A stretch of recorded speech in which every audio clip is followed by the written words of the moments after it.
नमस्कार दोस्त। 15 अगस्त 1977 की रात को सब कुछ सामान्य था, रोज की तरह। अचानक से रात 11:16 में लैब से जुड़े बिग ईयर टेलीस्कोप ने एक ऐसा रेडियो सिग्नल पकड़ना शुरू किया जो बहुत तेज आवाज करते हुए आए थे। लगभग पूरे 72 सेकंड तक एक खास कोडिंग से सिग्नल आते रहे और कंप्यूटर उन्हें रिकॉर्ड करता रहा। आज यही सब जानेंगे इस मिस्टीरियस सिग्नल के बारे में इस वीडियो के माध्यम से।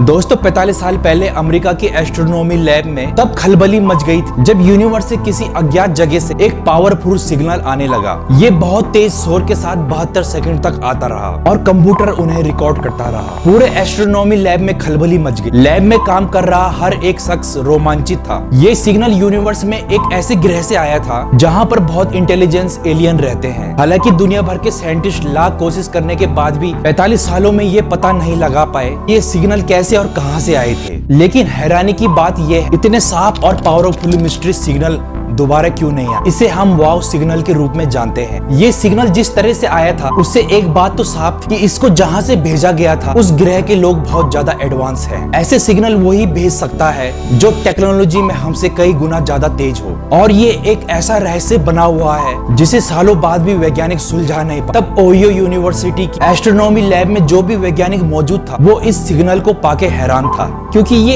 एक ऐसी घटना थी जो कि उनके समझ से बाहर थी। ऐसा दुनिया में ना तो इससे पहले कभी हुआ और ना ही इसके बाद। इस वाव सिग्नल ने ये तो जाहिर कर दिया कि यूनिवर्स में कोई तो ऐसी दुनिया है जिसकी सभ्यता बहुत ज्यादा एडवांस। ये ओहियो यूनिवर्सिटी में 1971 में लगाई गई वो दूरबीन है जो कि एकदम खास तरह की थी। ये कई फुटबॉल के मैदान के बराबर है और स्पेस से आने वाले हर छोटे सिग्नल को पकड़ती थी। अब तो ये वैसे हटाई जा चुकी है। जो वाव सिग्नल स्पेस से आया था वो इसी में आया था। ये रात 11:16 का समय था। तभी रेडियो के टेलीस्कोप पर चौंकाने वाले रेडियो सिग्नल आना शुरू हुए। ये कोई नॉर्मल सिग्नल नहीं था बल्कि न्यूमेरिकल और अल्फाबेटिक क्रम में भेजा गया था। खगोल शास्त्री और Ohio university professor doctor Jerry AR Rahman ने जब इस डेटा को देखा तो वो चौंक गए। लैब के कंप्यूटर ने जिस डेटा को रिकॉर्ड किया उन कंप्यूटर ने इस सिग्नल को एक खास कोड 6EQUJ5 के तौर पर प्रिंट किया गया। इसकी फ्रीक्वेंसी 36 सेकंड तक बढ़ती गई, फिर 36 सेकंड तक घटती गई, क्योंकि दूरबीन पृथ्वी के घूमने के साथ सिग्नल के ओरिजिन पॉइंट की ओर दूर जाने लगा था। एक्चुअल में जिस टेलीस्कोप ने उस सिग्नल को रिकॉर्ड किया उसका नाम द बिग ईयर था। ये टेलीस्कोप एक खास तरह का था और कई फुटबॉल के मैदानों के बराबर था। इसके दोनों ओर लंबे लंबे एंटीना लगातार घूमते रहते हैं। इसे 1971 में बनाया गया था और 1973 में इसको स्टार्ट किया गया। हालांकि बिग ईयर जैसा टेलीस्कोप फिलहाल फ्रांस में स्थित है, जिसे नानके रेडियो टेलीस्कोप के रूप में जाना जाता है। ये NRT बिग ईयर टेलीस्कोप से 4 गुना ज्यादा बड़ा है। यूरोप का दूसरा, दुनिया का 5वां सबसे बड़ा टेलीस्कोप है। कार्नेल यूनिवर्सिटी के 2 फिजिक्स साइंटिस्ट ने ये सिद्धांत दिया था कि ये एलियन हमसे कम्युनिकेट करना चाहते हैं तो ये रेडियो सिग्नल का यूज करेंगे जो आसानी से बहुत दूर पहुंचते हैं। बट फिर ऐसा सिग्नल दोबारा कभी नहीं आया। इसका पता लगाने के लिए बहुत कोशिश की गई,